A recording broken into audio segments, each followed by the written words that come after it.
അമേഠിയിലും റായ്ബറേലിയിലും ആരാവും മത്സരിക്കുക? വർഷങ്ങളായി നെഹ്റു കുടുംബമാണ് ഈ രണ്ട് ലോക്സഭാ മണ്ഡലങ്ങളിലെയും സ്ഥാനാർത്ഥികൾ. 2019 ലോക്സഭാ തെരഞ്ഞെടുപ്പിൽ അമേഠിയിലും വയനാട്ടിലും മത്സരിച്ച രാഹുൽ ഗാന്ധി അമേഠിയിൽ പരാജയത്തിൻ്റെ രുചിയറിഞ്ഞു. അമേഠിയിലെ പരാജയം കോൺഗ്രസിന് വലിയ തിരിച്ചടിയാണ് നൽകിയത്.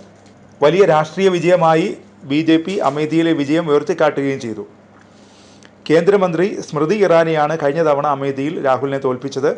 അമേഠിയിൽ ഇത്തവണ രാഹുൽ തന്നെ മത്സരിക്കുമെന്നാണ് സൂചന. റായ്ബറേലിയിൽ പ്രിയങ്ക ഗാന്ധി മത്സരിക്കുമെന്ന സൂചനയാണ് പുറത്തു വന്നിരുന്നത്. എന്നാൽ AICC ജനറൽ സെക്രട്ടറിയായ പ്രിയങ്ക ലോക്സഭാ തിരഞ്ഞെടുപ്പിൽ മത്സരിച്ചേക്കില്ലെന്നാണ് സൂചന.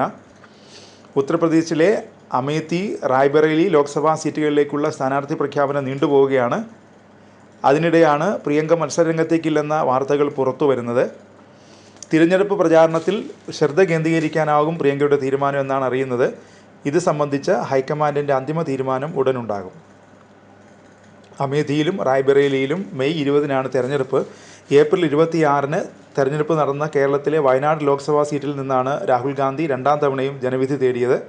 വയനാട്ടിലെ വോട്ടെടുപ്പ് കഴിഞ്ഞതോടെ അമേഠി, റായ്ബറേലി സീറ്റുകളിലെ ചർച്ച കോൺഗ്രസിൽ സജീവമാണ്. റായ്ബറേലി സീറ്റിനെ ചൊല്ലി നെഹ്റു കുടുംബത്തിൽ ആശയക്കുഴപ്പമുണ്ടെന്ന റിപ്പോർട്ട് നേരത്തെ പുറത്തു വന്നിരുന്നു. ഈ മണ്ഡലത്തിലെ സ്ഥാനാർത്ഥികളുടെ ഔദ്യോഗിക പ്രഖ്യാപനത്തെക്കുറിച്ചുള്ള ചോദ്യങ്ങളോട് കുറച്ച് ദിവസം കൂടി കാത്തിരിക്കൂ എന്നായിരുന്നു കോൺഗ്രസ് അധ്യക്ഷൻ മല്ലികാർജ്ജുൻ ഖാർഗെ മറുപടി നൽകിയത്. അതിനിടെ അമേഠിയിൽ മത്സരിക്കാനുള്ള ആഗ്രഹം പ്രകടിപ്പിച്ച് പ്രിയങ്ക ഗാന്ധിയുടെ ഭർത്താവും വ്യവസായിയുമായ റോബർട്ട് വാദ്ര രംഗത്ത് വന്നിരുന്നു. ജനങ്ങൾ തൻ്റെ സ്ഥാനാർത്ഥിത്വം ആഗ്രഹിക്കുന്നുവെന്നാണ് വാദ്ര പറഞ്ഞത്. വാദ്രയ്ക്കായി മണ്ഡലത്തിൽ ബോർഡുകളും പോസ്റ്ററുകളും പ്രത്യക്ഷപ്പെട്ടിരുന്നു. എന്നാൽ അമേഠിയിലേക്ക് വാദ്രയെ പരിഗണിക്കില്ലെന്ന റിപ്പോർട്ടുകൾ പിന്നീട് പുറത്തു വന്നു.